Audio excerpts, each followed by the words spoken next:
here for the BBC 5 with Cuff Denni. So Abby was a little upset with the new record, and I know it upset a lot of fans and where the band was going. I understand. So tell me, where do you plan on perhaps going from there? To ask the dimGlows where we're going is equivalent of asking Jesus Christ if he's the Son of God. It just happens. It's just the way it goes. And if fans are disappointed, then don't listen to our records. We are who we are. We won't be anybody else. We learned that night in Cairo. We're learning every day. We do as we want to do. These fans aren't writing our music for us. We are writing music for the fans. And at the end of the day, we know they'll follow because 5 make great, and we always make great. So to ask what direction we're going, just have to wait and see. So after the Stockholm problem. Bloody hell, mate, every time you interview us, you've got to bring up the same issues. Stockholm, Cairo, we get it. We understand.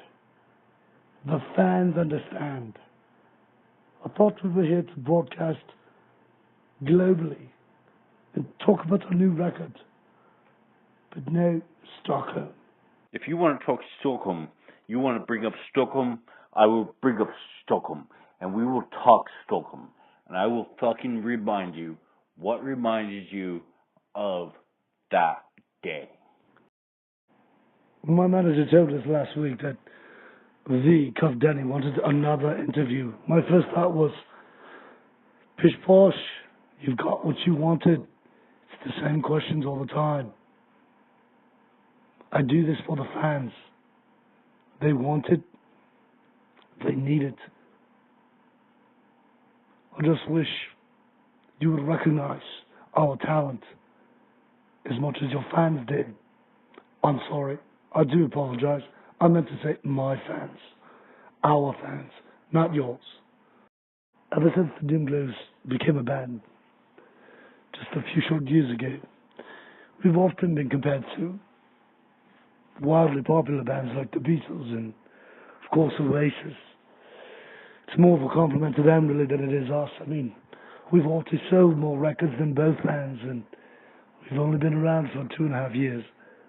And that says a lot. And yes, some critics might say that the global audience, thanks to the internet and the connectivity of the modern day, is why we've sold more records than those other bands. But frankly, let's just be real here. We're more talented and our music is better. Without John Lennon, the Beatles would have been nothing but a bunch of scallywaggers with a guitar. Oasis, 2 arrogant brothers who fought all the time. 10 at 10 with Cuff Denni. You're listening to the BBC 5. This is Zander Cunningham with the dimGlows. And now your day is a little bit brighter as I'm hugging you a little bit darker.